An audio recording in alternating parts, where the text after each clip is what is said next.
सुप्रभात। जैसा कि हम सभी को विदित है, आज हम कौन सा दिवस मना रहे हैं? संविधान दिवस। कोई बता सकता है कि संविधान दिवस आज के दिन क्यों मनाया जाता है?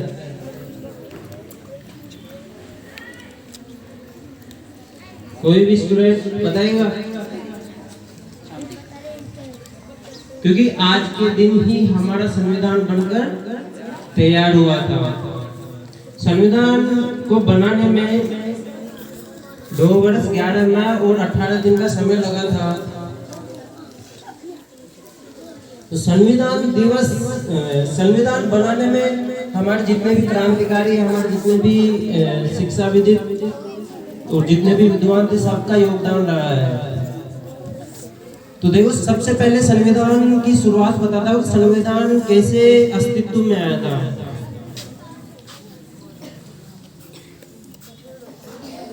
भारत आजाद होने से पहले भारत पर अंग्रेजों का राज हुआ करता था, लेकिन साथ में जैसे जैसे समय बीतता गया और जैसे जैसे भारतीय क्रांतिकारी नेताओं ने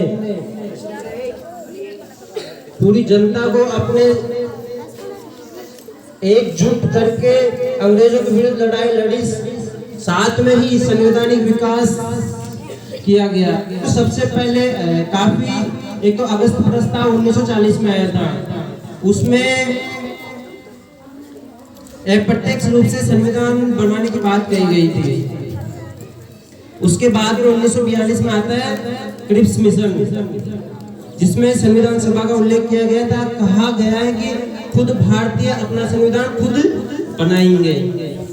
उसके बाद में आता है सबसे इम्पोर्टेंट और महत्वपूर्ण मिशन आता है, जिसका नाम है कैबिनेट मिशन। 1946 में आता है।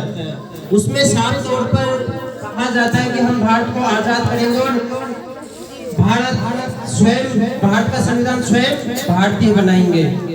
उसके आधार पर जो कैबिनेट मिशन आया था 1946 में, उसी के आधार पर भारत की संविधान सभा का गठन किया गया। और संविधान सभा के चुनाव होते हुए अगस्त 1946 में, जिसमें कुल सीटें होती है 389।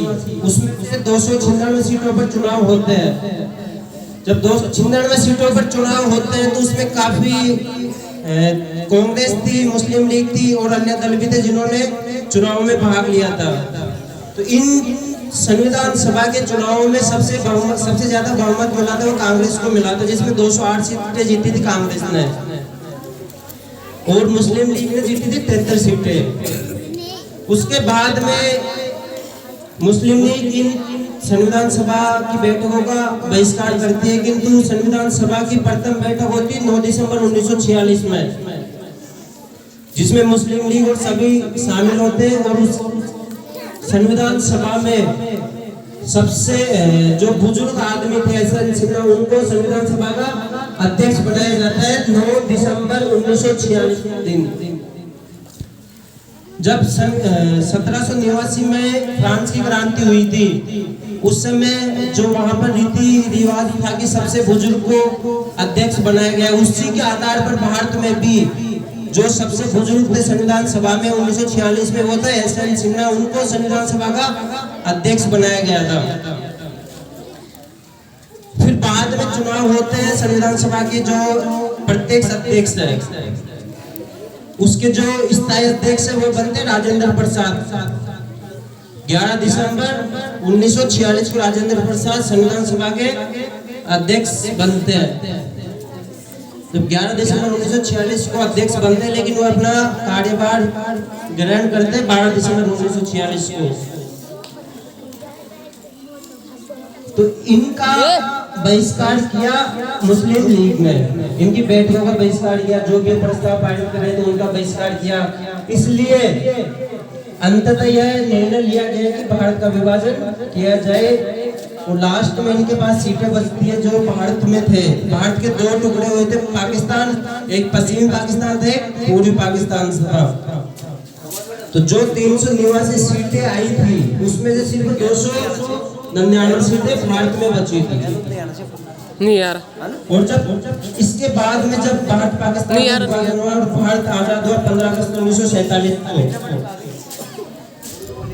तो उसके बाद में जो संविधान सभा की मुख्य और सबसे इम्पोर्टेंट समिति बनती है, प्रारूप समिति, उसका गठन किया जाता है 29 अगस्त 1947 को, जिसमें कुल 7 सदस्य होते हैं। और उनमें सबसे जो प्रारूप समिति है उसके अध्यक्ष बनते हैं डॉक्टर भीमराव अंबेडकर।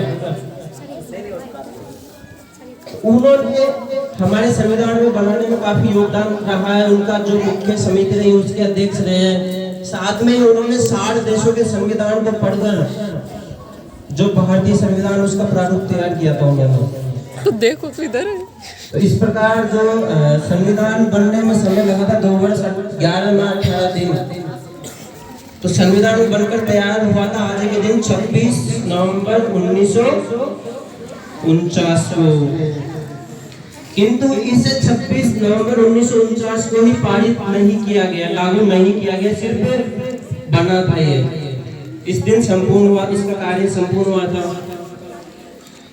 इसको लागू कब किया जाता है संविधान को? 26 जनवरी 1900। तो इसको 26 जनवरी 1950 को क्यों लागू किया जा सकता है? तुम में से कोई बता सकता है? 11th को तो पढ़ा है मैंने। क्योंकि 26 जब 1929 में लाहौर अधिवेशन हुआ था जवाहरलाल नेहरू की अध्यक्षता में, उस समय पूर्ण स्वराज पारित किया गया था।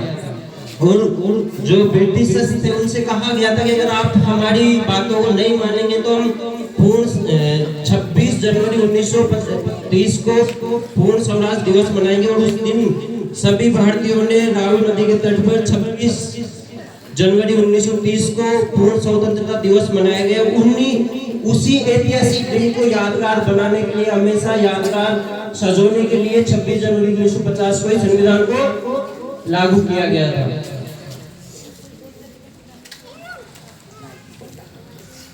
तो ये बात समझ में आ गई कि 26 जनवरी 1950 को क्यों लागू किया गया था, जबकि संविधान पहले बन चुका था।